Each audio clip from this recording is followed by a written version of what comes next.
चौफानी करायची की आपल्या सगळ्यांची सहकारी आणि उमेदवार हर्षवर्धन पाटील, अजय सिंह पाटील, छत्रपती साखर कारखान्याचे माजी चेअरमन विशाल जाचक, विजय निंबाळकर, विलास वाघमारे, ॲडव्होकेट राहुल बखरे, ॲडव्होकेट शरद दामदार, सागर बाबा मिसाळ आणि भिसे, महाराज पाटील, उपस्थित असलेल्या भारतीताई शिवाळे, साहित्य पडळकर, रेश्मा शेख, रियाज पठाण, विविध संस्थेचे या ठिकाणी उपस्थित असलेले पदाधिकारी, काँग्रेस पक्ष, उद्धव ठाकरेंच्या नेतृत्वाखालचा शिवसेना पक्ष,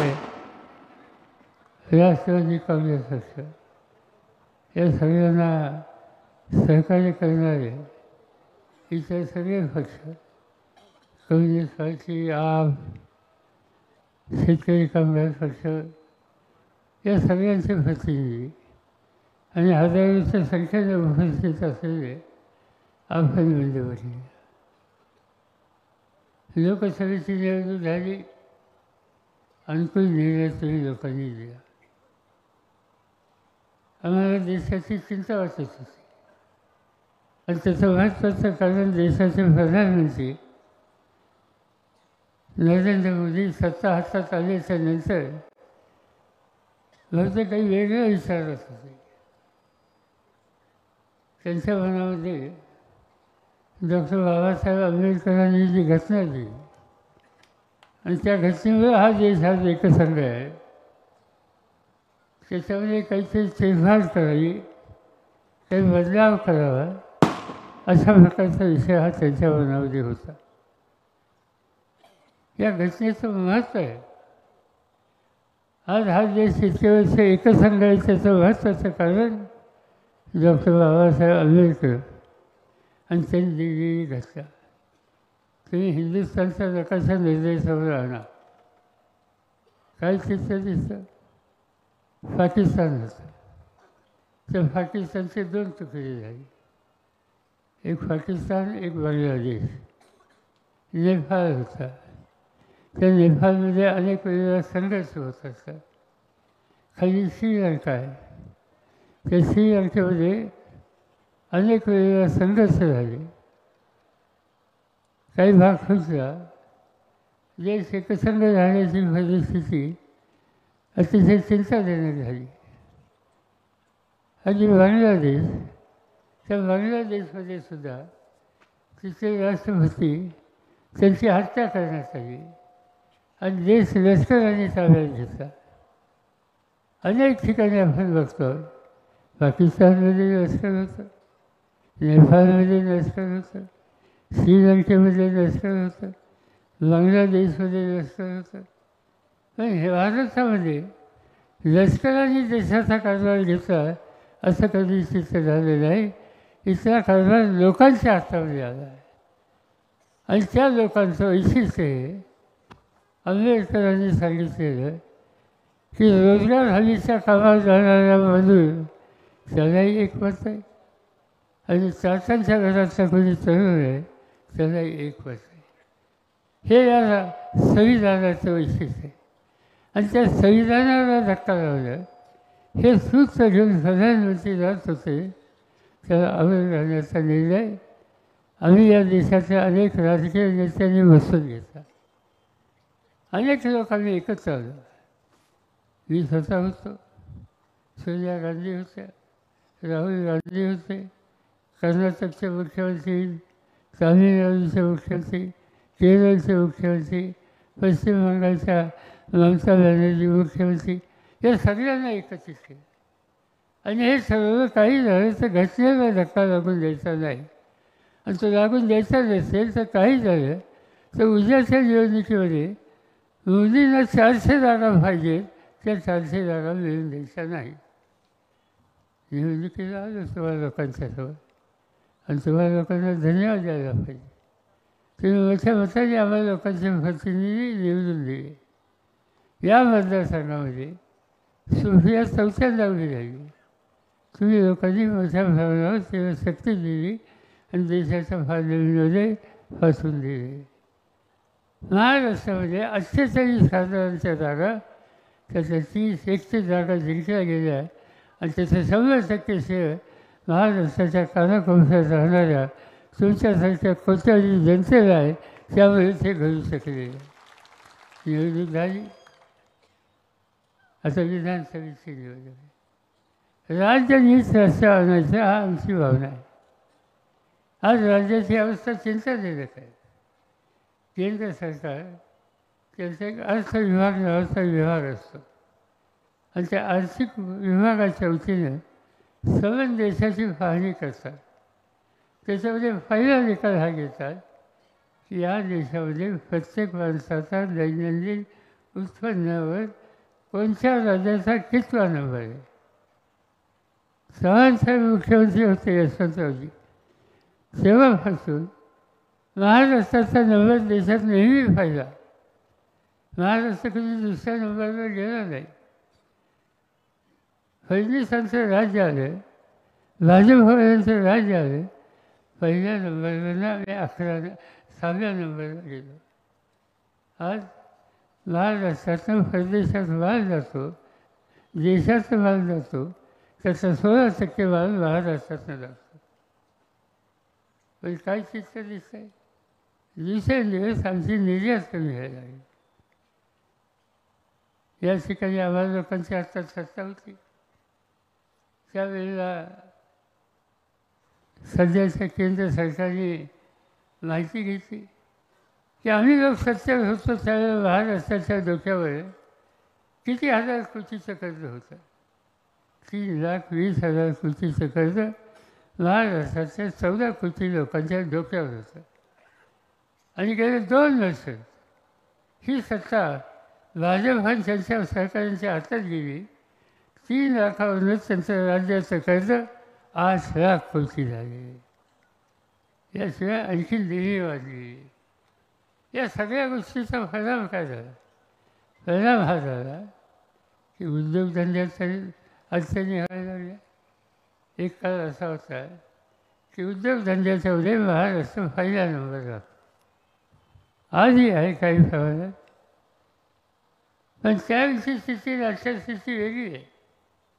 एका काळी कारखानदारी म्हणजे किर्लोस्कर, कारखानदारी म्हणजे कुफर, कारखानदारी म्हणजे गरवारे अशी नावं ऐकायला मिळायची.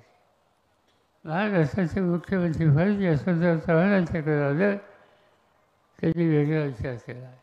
वेगळा विचार काय? मुंबईमध्ये कारखानदारी सगळी होती. 120 कारखान्याच्या गिरण्या मुंबईमध्ये होत्या आणि महाराष्ट्राच्या कानाकोपऱ्याचा मजूर घाम करायला तिथे जात होता. आज त्या 120 गिरण्यांच्यापैकी एक सुद्धा गिरणी शिल्लक राहिली नाही. मुंबई हे आर्थिक शहर झाले. पण याचा चेहरा बदलायचं चव्हाण साहेबांनी ठरवलं आणि ते निकाल घेतला की अनेक ठिकाणी औद्योगिक वसाहती या कशा करता येईल. आणि पहिली वसाहत त्यांनी करायचा निर्णय घेतला फिल्फी चिंचवडला. त्या काळामध्ये JRD टाटाच्या कंपनीचे मालक होते. चव्हाण साहेबांना कळलं की जमशेदपूरला बिहारमध्ये मोटार तयार करण्याचा कारखाना टाटा साहेब करतात. चव्हाण साहेबांनी त्यांना बोलून घेतलं.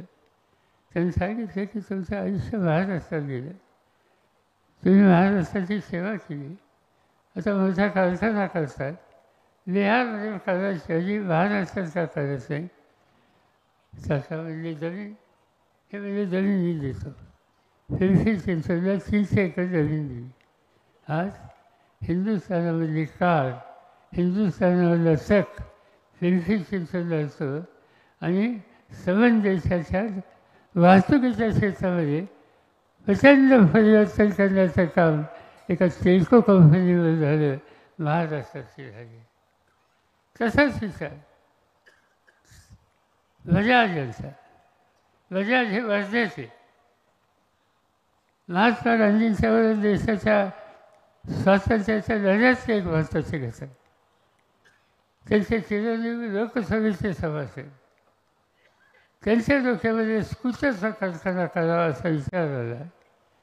चव्हाण बोलून घेतलं आणि त्यांनी सांगितलं की तेलकोच्या शेजारी तुम्हाला जमीन देतो. जमीन दिली. आज बजाज असो सारखी मोठी कंपनी संपूर्ण देशामध्ये ऑटो रिक्षा स्कूटर होते, पण देशाच्या बाहेरसुद्धा अनेक देशामध्ये हे वाहन सुरू होतं. मध्यंतरी मी इंडोनेशियाला गेलो आणि जात असताना तिथे गेल्यावर हॉटेलच्या बाहेर रिक्षा उभ्या होत्या. मला गंमत होती की रिक्षा आपल्याकडे असतात. मी चौकशी केली की रिक्षा इथे कसे, म्हणजे no we are not calling rickshaw. म्हणजे तुम्ही काय म्हणतात त्याला? We are calling Bajaj. रिक्षाला इंडोनेशियामध्ये बजाज म्हणतात. हे कसं झालं? तर बजाजचा दुसरा कारखाना इंडोनेशियामध्ये काढला. आज तिचा मध्यमवर्ग नोकरदार ती रिक्षा ती स्कूटर वापरतो आणि ही बजाजने आणली. त्यावेळी त्याला असं वाटतं की याचं नावच बजाज आणि ते चित्र त्या ठिकाणी बघायला. असे अनेक कारखाने महाराष्ट्रात वाढली आणि त्याचा फायदा झाला. हे झालं एका ठराविक भागाच्या पुरतं. नंतर अनेक मुख्यमंत्री झाले, त्यांचंही योगदान होतं. माझ्याकडे 1978 साली राज्याचं मुख्यमंत्रीपद पहिल्यांदा आलं. म्हणजे चव्हाण साहेबांच्याकडे गेलो, त्यांचे आशीर्वाद घेतले आणि त्यांना विचारलं काय तुमचं मार्गदर्शन. त्यांनी एकच सांगितलं की मुंबई पुणे इथे कारखानदारी वाढली, ही कारखानदारी महाराष्ट्राच्या अन्य भागात झाली पाहिजे, त्याच्यात तू लक्ष घाल. आणि मी लक्ष घातलं. आमच्या सरकारने साथ दिली. तुम्ही पुण्यावरनं निघाला बारामतीच्या रस्त्यावर तर पहिल्यांदा जेजुरी लागते. जेजुरी खंडोबाचं शहर. महाराष्ट्र म्हणून आपण त्या ठिकाणी दर्शनाला जातो. आम्ही लोकांनी तिथे एक MIDC काढली. आज जेजुरीला 6,000 लोक काम करतात. जेजुरीचं पुढे गेलो, बारामतीला पोचलो, तिथे MIDC काढली. तिथे 24,000 लोक काम करतात. पुढे इंदापूरला हर्षवर्धन हे सगळे लोक सत्तेमध्ये होते, त्यांची मदत झाली. इथे MIDC काढली, इथेही कारखाने आले. पुढे गेल्याच्यानंतर आम्ही रस्ता बदलला, नगर रस्त्यावर गेलो. रांजणगावला गेल्याच्यानंतर तिथे MIDC काढली. काही हजार लोकांना तिथं काम येतं. नाशिकच्या रस्त्यावर केलं, तिथेही काही हजार लोकांना काम येतं. सहज पुणे शहराच्या आजूबाजूला विकेंद्रित स्वरूपामध्ये ही कारखानदारी उभी करून हाताला काम दिलं आणि त्याच्यामुळे त्या भागातल्या जनतेचं अर्थकारण बदललं. यासाठी सत्ता वापरायची असते हे जे मार्गदर्शन आम्हाला लोकांना केलं गेलं त्याचे हे परिणाम आज कुठे दिसतात. पण दुसऱ्या बाजूने एक धोकादायक चित्र दिसतं आणि ते म्हणजे तरुण पिढीमध्ये बेकारी. आज शाळा कॉलेजेस वाढली, ठिकठिकाणी कॉलेजेस काढली गेली. कधी भाऊराव फसांच्यासारख्या द्रष्ट्या नेत्यांनी या बाबतीत पुढाकार एकेकाळी घेतला. अनेक ठिकाणी संस्था बनायला. रयत शिक्षण संस्थेसारखी संस्था, त्याची इथे एक शाखा आहे. त्या रयत शिक्षण संस्थेमध्ये आज 4 लाख विद्यार्थी शिकतात. तिथं देणगी घेतली जाते. आज त्या संस्थेचा अध्यक्ष मीच आहे. अनेक वर्ष आम्ही लोकांनी या संस्थेचा विस्तार केला आणि शिक्षणाची दारं खुली केली. बारामतीसारख्या ठिकाणी विद्याप्रतिष्ठान संस्था स्थापन केली. 29,000 मुलं मुली शिकतात. त्याची शाखा इंदापूरला सुद्धा आहे. इथे त्याची सुविधा दिली आहे. हर्षवर्धन शिक्षण संस्थेचे लक्ष घातलं. त्यांनी काही संस्था उभ्या केल्या. सगळ्या महाराष्ट्राच्या कानाकोपऱ्यामध्ये अशी शैक्षणिक दालनं आपण उभी केली. मुलं शिकली, आनंद झाला. मुलं शिकली, पण चिंता एका गोष्टीची आहे, मुलं शिकली पण त्यांच्या हाताला काम मिळत नाही. सगळ्यांनाच नोकऱ्या मिळत नाही आणि नोकऱ्या मिळत नाहीत. त्यामुळे एक प्रकारची नाराजी ही तरुण पिढीच्यामध्ये. आणि ज्या समाजामध्ये तरुण अस्वस्थ होतो, त्याचे मनोस्वस्थ सुचत नाही, तो निराशजनक बनतो. निराशी माणूस कोणत्याही चौक्याला जाऊ शकतो. ते चित्र व्हायचं बदलायचं असेल तर लेखाची घालवली पाहिजे.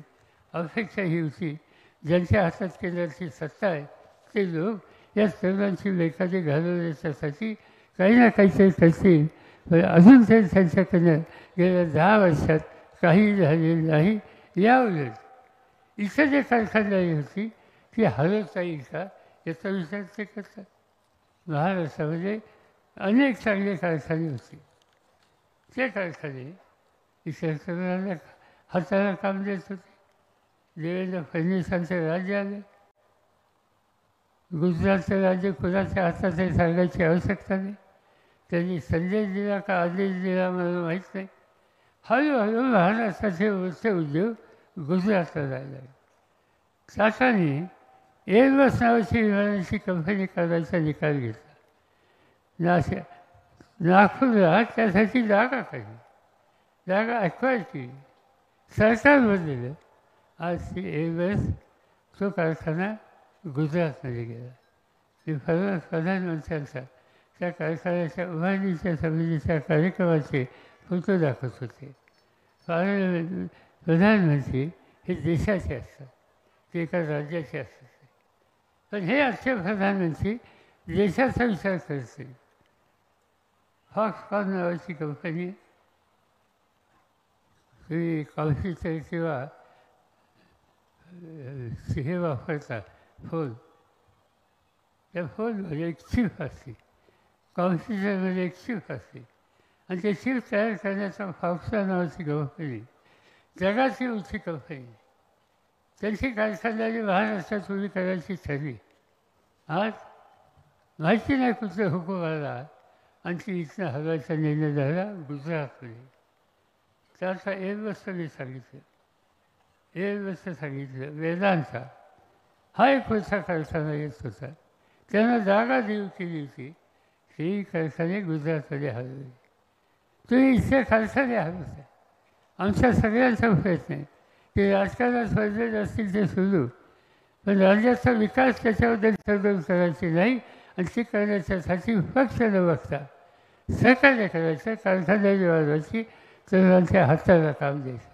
पण त्यांना राज्याच्या हिताची दखल हे हल्लीच्या राज्यकर्त्यांना पटत नाही. ते फक्त गुजरातमध्ये कसं काही नेता येईल या गोष्टीच्यासाठी आज प्रयत्न ते करत आहेत. आज मगाशी मी तुम्हाला फॉक्सकॉन कंपनीचं सांगितलं. त्या फॉक्सकॉन कंपनीमध्ये 1,54,000 कोटी एवढी गुंतवणूक होणार होती. आणि टाटा एअरबसमध्ये 21,935 कोटी एवढी रक्कम त्या ठिकाणी गुंतवणूक होती. उद्या मला सांगितलं तर लिहून द्या. तर किती शून्य द्यायची ते माझ्या लक्षात येतं. इतकी हजारो कोटीची गुंतवणूक आज महाराष्ट्रात होत होती. आज ती महाराष्ट्रातला गेली आणि त्याचा परिणाम वेगवेगळ्या गोष्टी दिसतात. शेती हा सर्व लोकांचा, आम्हा लोकांचा महत्त्वाचा उद्योग आहे. शेतीच्या क्षेत्रामध्ये अनेक चमत्कार केले. एकेकाळी इंदापूर तालुक्यात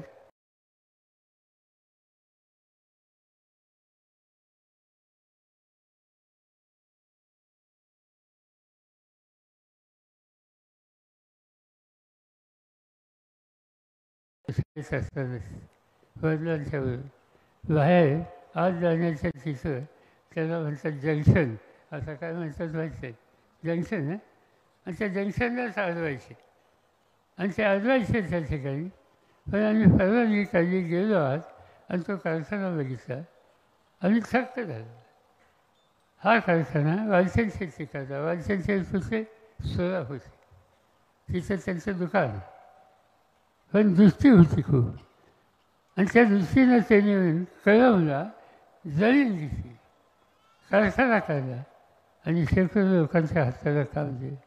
ही एक पिढी होती महाराष्ट्रामध्ये काम करणारी. आज तशी पिढी तयार करण्याची गरज आहे.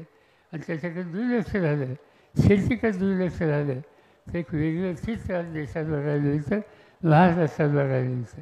ते चित्र शेतकऱ्यांच्या आत्महत्या.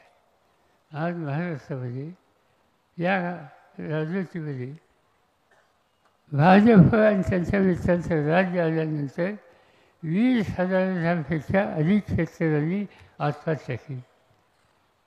का आत्महत्या करतो? संसारावर का पाणी सुटतो? मला माणसा विचार का करत नाही? आम्ही चौकशी केली. मी स्वतः गेलो यवतमाळ जिल्ह्यामध्ये.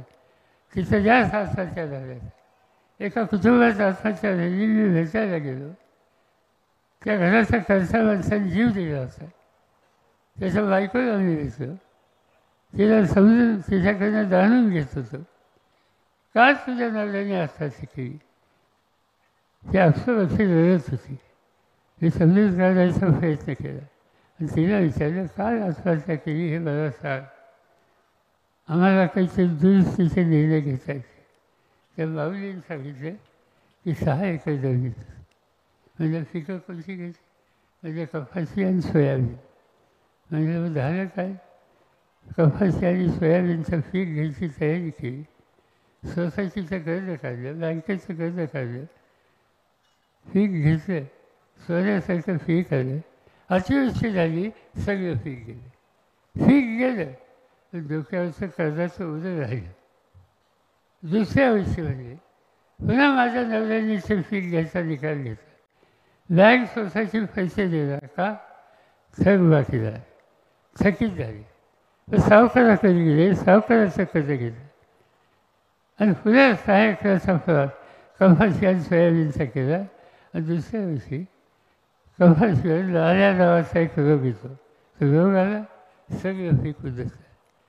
पीक उद्ध्वस्त झालं, कर्ज मात्र शिल्लक. आणि एक दिवशी वसुलीची नोटीस आली. नवरा म्हणतं बँकेचे सावकाराचे पैसे देऊ शकणार नाही. दुसऱ्या दिवशी सावकार येऊन त्याच्या घराची भाजी बाहेर काढली. मुलीचं लग्न चाललं होतं आणि होणाऱ्या व्यायाच्या घरात त्याची भाजी कुठे बाहेर काढली हे होणाऱ्या व्यायाने बघितलं. त्यांनी लग्न मागलं आणि ते या माणसाला सहन झालं नाही. उत्साह बाजारात गेला, इंजिनची वाशी घेतली, घासा खायला आणि जीव देऊन टाकला. आज हेच चित्र महाराष्ट्रात. कशासाठी राज्य घ्यायचं असावे? जे राज्य करते शेतकऱ्यांच्या आत्माच्या वारसा आहेत त्याच्या उपाययोजना करत नाही. त्यांना राज्य करण्याचा अधिकार काय? माझ्या हातामध्ये देशाची सत्ता होती. कर्जबाजारी फारचा प्रश्न याचा मी अभ्यास केला. डोक्यावर शेतकऱ्यांचं कर्ज फार होतं. मनमोहन सिंग प्रधानमंत्री होते. मनमोहन सिंगांच्याकडे मी गेलो आणि शेतकऱ्याच्या हिताची दखल या देशात होत असेल तर त्या सरकारमध्ये सत्तेमध्ये कशासाठी राहायचं हा प्रश्न माझ्या मनात येतो आहे. मी असा निकाल घेतो आहे की शेतकऱ्यांच्या डोक्यावरचं कर्ज माफ करेल. त्याने हो म्हणून सांगितलं. एका हुकमाने एका सहीने 71,000 कोटीचं कर्ज माफ करून टाकलं. शेतकरी कर्जाग्रस्त मोकळा केला. हे निर्णय घ्यायचे आज गरज आहे. पण आजचे उद्योग, आजचे शेतकरी, आजचं सरकार त्या संबंधीचा निकाल घ्यायला तयार नाही. आणि म्हणून आपल्या भल्याचं, आपल्या हिताचं, राज्याच्या हिताचं निर्णय घ्यायचा नाही. ही नीती असल्या राज्यकर्त्यांची असेल तर त्यांना मताचा पाठिंबा द्यायचा नाही. हा निकाल उद्याच्या 20 तारखेच्या मतदानाच्या रूपाने घ्यायचा. आज आपण बघतो इंदापूर तालुका दिवसेंदिवस बदलतो आहे. मी अनेकदा हेलिकॉप्टरनं वर जातो. पूर्वी आम्ही फेर बघायचो, त्या फेरीची दुकानं बघायचो, गोकुळची फेरी बघायचो, आणखीन काही काही गोष्टी साध्या आम्ही बघायचो. आज वरनं बघितल्याच्या नंतर ठिकठिकाणी बंगले झाले, सिमेंट कॉन्क्रीटचं स्लॅब झालेली घरं बघायला मिळतात. कशामध्ये झालं? कशामध्ये झालं? या सरकारची आम्हा लोकांच्या सत्ता असताना अनेक कार्यक्रम आम्ही लोकांनी हातात घेतले. उजनीसारखं दह्यांच्या वेळेला बांधलं, चव्हाण सारख्यासारखा प्रधानमंत्री होता आणि त्यांच्या नेतृत्वाखाली त्या कार्यक्रमाला मी हजर होतो. तिथं उजनीचं दहन बांधलं, ब्लॅक वॉटर आलं. त्या ब्लॅक वॉटरने त्या आजूबाजूच्या लोकांची शेती सुधारली, उसाचं क्षेत्र वाढलं, साखर कारखाने वाढले, MIDCमध्ये छोटे मोठे उद्योग आले. हे सगळं चित्र बदलायला लागलं आणि त्याचा अभिमान आहे. आणि ते चित्र बदलण्यासाठी जे कोणी नेतृत्व देणारे लोक होते, कैलासवासी शंकरराव भाऊ असतील किंवा नंतरच्या पिढीचे हर्षवर्धन असतील, या सगळ्यांनी सरकारमध्ये काम करायची संधी मिळाल्याच्या नंतर त्याचा लाभ हा भागासाठी, मतदारसंघासाठी, लोकांच्यासाठी, शेतकऱ्यांच्यासाठी, कष्टकऱ्यांच्यासाठी कसा मिळेल याच्यामध्ये लक्ष घातलं. त्या सगळ्याच्यामुळं आज चित्र बदलले दिसते. अनेकांना आणि लोकांनी या कामांमध्ये मदत केली. कारखाने करा, लोकांना मदत करा, हा दृष्टिकोन कायम ठेवला. त्याची जात, त्याचा धर्म, त्याचा भक्त काही बघितलं नाही. कुणी एखादं दुसरं काम करणार त्याला प्रोत्साहन. मला आठवते छत्रपती साखर कारखान्याचा प्रश्न आला. कुणाच्या हातामध्ये द्यायचं? आम्ही निर्णय घेतला बहिणींच्या हातामध्ये जिल्हा कारखाना असावा. एक काळ असा होता की साहेबराव दस्तक असोत, माणिकराव दस्तक असोत, माझे वडील बंधू हयात नाहीत, अप्पासाहेब पवार असोत, हे लोक कारखान्याचे चेअरमन असते. महाराष्ट्रात सगळ्यात उत्तम चालणारा कारखाना छत्रपती होता. आमची एक चूक झाली. आम्ही हा कारखाना बहिणींच्या हातात दिला आणि परिणाम काय झाला? आज मालेगावचा भाव बघा, सोमेश्वरचा भाव बघा आणि छत्रपतीचा भाव बघा. छत्रपतीचा भाव मालेगाव सोबतपेक्षा निदान 200-400 रुपये टनाला हा कमी असेल. मला अकरा नक्की माहीत आहे. इथे 600 रुपये कमी भाव तुम्ही घेता, होय का नाही? आणि तरी त्याच्या हातात ठेवायचा कारखाना नाही. नुसतं म्हणून काय उपयोग? उद्या निकाल घ्यावं लागेल आणि घरला फासावं लागेल. अशी संस्था चालवणार हा दृष्टिकोन योग्य नसतो. अनेक गोष्टींनी मदत केली. ते म्हणजे धंदा करायचा, ट्रान्सफरचा धंदा करायचा. गुजरातच्या लोकांची तुमच्या ओळखी आहेत, गुजरातच्या उद्योगपतींची तुमच्या ओळख आहे म्हणजे आहे. काही मदत होईल का? एक फोन उचलला गुजरातच्या एका मोठ्या उद्योजकाला आणि सांगितलं की महिने आमच्याकडचे शेतकरी आहेत, त्यांच्या पुढच्या पिढीला आणि त्यांना वाहतुकीच्या धंद्यात काम करायची इच्छा आहे, मदत करा. केली. कल्याण झालं त्यांचं. निवडणुकीला बोलायचं म्हणजे मदत केली. जिल्हा परिषदेला पाठवणी केली. महाराष्ट्राच्या विधानसभेत पाठवायची इच्छा मागणी झाली, तिथं केलं. मंत्रिमंडळात घ्यायचा प्रश्न आला, राष्ट्रवादीकडं. राष्ट्रवादीच्या माणसांचे निकाल मी घेत होतो पक्षाचा अध्यक्ष. केलं मंत्री, सगळं दिलं. आणि प्रसंग आला तर घरी कुठे गेलं याचा पत्ताच नाही. निघून गेला. ती कशी माणसं जाऊ नाही, त्यांच्या फाशीला कणा नाही. साजपणानं उभं राहायचं. संकट येतात, अडचणी येतात आणि त्याच्यावर मात करून उभं राहायचं आणि भागातल्या जनतेचं जीवन सुधारेल यासाठी कष्ट करायचं. याला म्हणतात नेतृत्व. म्हणजे नेतृत्व खोटं नेतृत्व निघालं. रुपया खोटा निघाला. आणि जर खोटा निघाला असेल, रुपया खोटा असेल तो घेऊन चालणार नाही. उद्या त्यांनी नक्कीच निकाल घ्यावा लागेल. काय निकाल घ्यायचा? नुसतं फाडायचं नाही, फाडायचं. हा निकाल तुम्ही घ्या. चित्र बदलेल. मी तुम्हाला खात्री देतो जिल्हाभर तालुक्याचं चित्र बदलेल. पण महाराष्ट्रामध्ये या प्रवृत्तीचे जे जे लोक आहेत त्या सगळ्यांना दूर करण्याच्या बद्दलची भूमिका ही आपल्याला घ्यावी लागेल. मी महाराष्ट्राच्या कानाकोपऱ्यात फिरतो. 15 दिवस झाले म्हणजे सारखा बाहेर घरी गेले नाही. चंद्रपूरपासून सुरुवात केली, नागपूरला गेलो, वर्ध्याला तिथून गेलो, अमरावतीला गेलो, अकोल्याला गेलो, बुलढाण्याला गेलो, तिथे नांदेडला गेलो, नांदेडवरनं बीडला गेलो, बीडवरनं शेजारी उस्मानाबादला गेलो, त्याच्यानंतर औरंगाबादला गेलो, औरंगाबादला नाशिकवरनं पुणे दिला, नाशिकवरनं शेजारचा ठाणे दिला, ठाणे जिल्ह्यावरनं खाली कोकणामध्ये, त्याच्यानंतरच्या दौऱ्यामध्ये तुमच्या अलिबागांच्या भागामध्ये गेलो, तिथून खाली रत्नागिरीपर्यंत गेलो आणि तिथून कोल्हापूरला जाऊन सांगली, सातारा, सोलापूर असं करून आज मी इथे आलेली आहे.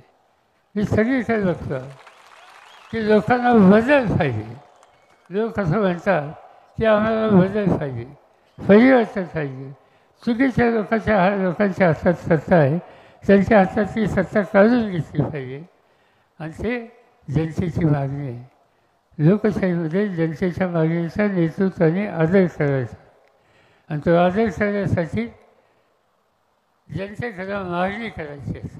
आणि त्या मागणीच्यासाठी आज मी इंदापूरला आलेलो आहे. या मागणीला तुम्ही साथ द्या.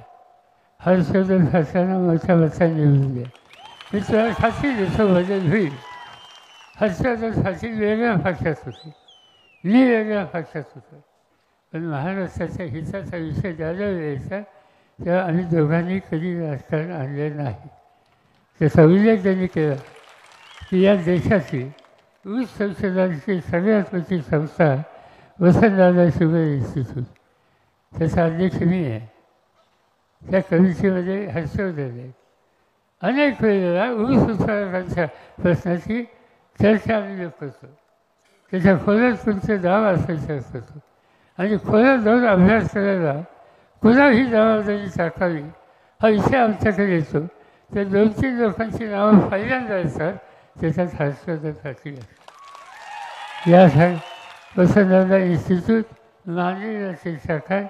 आज त्याची शाखा आम्ही जालन्याला उघडली. महाराष्ट्राच्या शेतकऱ्यांना मदत करतो. त्याच्यानंतर पुढची शाखा आम्ही नागपूरच्या उघडली. आणि ते उघडण्याच्यासाठी जागा कोणती योग्य आहे, कसं करता येईल याचा विचार करायचा होता. आम्ही हर्षवर्धनला सांगितलं की तुम्ही आणि 2-3 अधिकारी नागपूरला जा, एखादी स्थिती बघा आणि काय करता येईल ते मार्गदर्शन करा. त्याचा निर्णय त्यांनी घेतला. आम्ही हे बघितलं नाही पक्ष काय. आणि मला आनंद आहे की त्यांनी पक्षाची अशी भूमिका घेतली आणि प्रत्येक गोष्टीत साथ दिली. आज आणखी एका गोष्टीचा मला आनंद आहे. सर्वच देशामध्ये हिंदुस्थानात सहकारी साखर कारखाने यांची एक संस्था आहे. अनेक वर्षाची संस्था. मी त्याचा पदाधिकारी नव्हतो, पण माझ्या सगळ्यांनी तिचं काम चालायचं. मध्यंतरी अध्यक्षपदाची जागा रिक्त राहील. दांडेगावकर म्हणून महाराष्ट्राचे एक सहकारी ते अध्यक्ष होते. त्यांचा कालावधी संपला. तिथं कुणाला अध्यक्ष व्हावाची अपेक्षा होती. देशाचे 250 कारखाने, त्या 250 कारखान्यांचं नेतृत्व कुणी करावं याची चर्चा झाली. मग त्याच्यामध्ये कर्नाटक असेल, गुजरात असेल, महाराष्ट्र असेल, या सगळ्यांनी एक नाव सुचवलं, हर्षवर्धन. असा माणूस देश पातळीवर कामाला जातो आणि देशाच्या कानाकोपऱ्याच्या या क्षेत्राच्या बाकीच्या लोकांचा विश्वास आपल्या माणसावर होतो. याचा इतका महाराष्ट्राचा सन्मान दुसरा कुठला नाही. आणि हा सन्मान त्यांनी केला. आणि म्हणून आम्ही असंच होतो की सगळं काम करण्याची दृष्टी आणि खोल हे सगळे या ठिकाणी आहे. आणि भरच्यावर कशाला राहायचा ठिकाण जरा बदलला पाहिजे. मगाशी त्यांनी सांगितलं की शरद पवार कुस्ती करते, कुणाशी कुस्ती करते आणि ही कुस्ती शिकवत होईल. जे म्हणतात ते खरं आहे, पण कुस्ती कुणाशी करायची नसते. कुस्ती अशा वेळेची करायची काय म्हणते लोक नावं ठेवतील आणि त्यावर कुठेही कुस्ती करायची नाही. कुस्ती योग्य ठिकाणी करायची, पैलवान ताकदीक असला पाहिजे. आज तुम्ही काही चिंता करू नका. आज या तालुक्यामध्ये लोकसभेच्या विधानसभेच्या निवडणुकाने कुस्ती करण्याची वेळ आली असं समज आहे. हे खरं नाही. कुस्ती करणं तुमची आवश्यकता नाही. मी कालच सांगितलं संसदला. मी काठाच्यावरील शिकत होतो. संसदला वर्षात एकदा कुस्ती असायची आणि ती कुस्ती ज्या ठिकाणी खेळायला त्यामध्ये मी पण येतो. शाळेत होतो. दुसरी कुस्ती मारली, पैसे द्यायचे नाहीत, रेवड्या द्यायचे, रेवड्या खाली द्यायचे. हे वैशिष्ट्य त्या ठिकाणी होतं. आणि म्हणून असा एक कुस्ती आहे, त्याला एवढा मोठा पैलवानाची गरज नाही.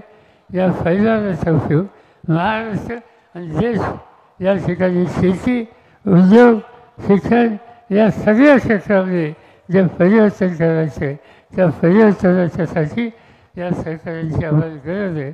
मोठ्या मताने तुम्ही विजय करा. मतदानाच्या दिवशी अर्थात सांगितलं हर्षवर्धननी कुठं मतदान व्हायचं.